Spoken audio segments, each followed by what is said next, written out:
नमस्कार. आपल्या सगळ्यांचे महाराष्ट्र सोशल न्यूज चॅनलमध्ये हार्दिक स्वागत. चला वळूयात एका नवीन बातमीकडे. आजची बातमी. नेर गावाला स्वतंत्र तालुक्याचा दर्जा द्यावा या मागणीसाठी नेर तालुका कृती समितीच्या वतीने निदर्शने करण्यात आली.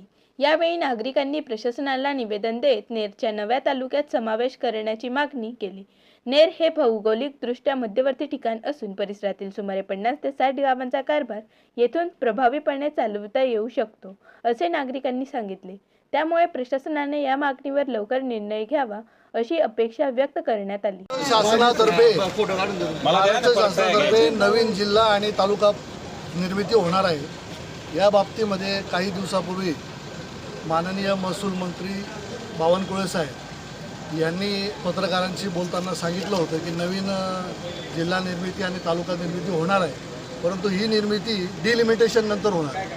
डिलिमिटेशन म्हणजे नवीन मतदारसंघांची निर्मिती जेव्हा होईल, नवीन मतदारसंघाची निर्मिती आणि जिल्हा आणि तालुका निर्मिती, याचा अर्थ डिलिमिटेशनचा प्रस्ताव किंवा डिलिमिटेशनची प्रोसिजर ही 2026मध्ये सुरू आहे आणि डिलिमिटेशन झाल्यानंतर तालुका आणि जिल्हा हे विभाजन होणार, हे याचं महाराष्ट्र राज्याचं महसूल मंत्र्यांचं म्हणणं आहे. त्या आधारावर आमच्या नेर गावाचं म्हणणं असं आहे की धुळे जिल्ह्यामध्ये जर आपल्या तालुक्यांचं विभाजन होत असेल, नवीन तालुका निर्मिती होत असेल, तर आमच्या नेर गावाला प्राधान्य देण्यात यावं. याच्या अनेक कारणं आहेत. त्यामध्ये प्रामुख्याने नेर गाव जे आहे ते नेर धुळे आणि साक्री तालुक्यामध्ये मध्यवर्ती नॅशनल हायवेवर आमचं गाव आहे.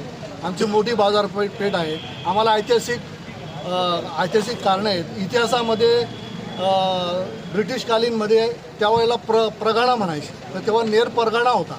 आजही तुम्ही बघा, मोराणे प्रनेर, शिरदाणे प्रनेर असं लावलं जातं. म्हणजे त्या काळी ब्रिटिश हे नेरच्या रेस्ट हाऊसवरून कारभार पाहायचे. त्याचप्रमाणे नेरची लोकसंख्या ही मोठी आहे. 25,000च्या पुढे लोकसंख्या आहे. नेरला 5 जिल्हा परिषद गटांचा तिथं संपर्क आहे आणि अशा पद्धतीने 60 ते 70 गावं हे नेर परिसरात जोडले जातात आणि भौगोलिक परिस्थिती ही नेरकरता अनुकूल आहे. आणि जसं बावनकुळे साहेबांनी सांगितलं त्यांच्या बाईटमध्ये की भौगोलिक परिस्थिती बघूनच तो निर्णय घेतला जाणार आहे. तर आमचं शासनाच्या म्हणण्याच्या आधारावरच आमचं म्हणणं असं आहे की तुम्ही जर नवीन तालुका करत असाल तर नेरला प्राधान्य देण्यात यावं. नेर आणि नेर गावासाठी प्रॉपर आमच्याकडे गावठाण भरपूर आहे. आमचं अक्कलपाड्यासाठी पाणी रिझर्व आहे. आमच्याकडे सौर ऊर्जा देखील उपलब्ध आहे. सर्व प्रकारचे घटक जे तालुक्याला लागतात ते आमच्या नेरला अवेलेबल आहेत. त्यामुळे नेर तालुका करावा अशी विनंती करण्यासाठी आज आम्ही महाशय जिल्हाधिकाऱ्यांना निवेदन देण्यासाठी आलेलो आहोत. बातमी आवडल्यास चॅनलला लाईक व सबस्क्राईब करा व दररोज अशा नवनवीन बातम्या पाहण्यासाठी चॅनलला फॉलो करा. धन्यवाद.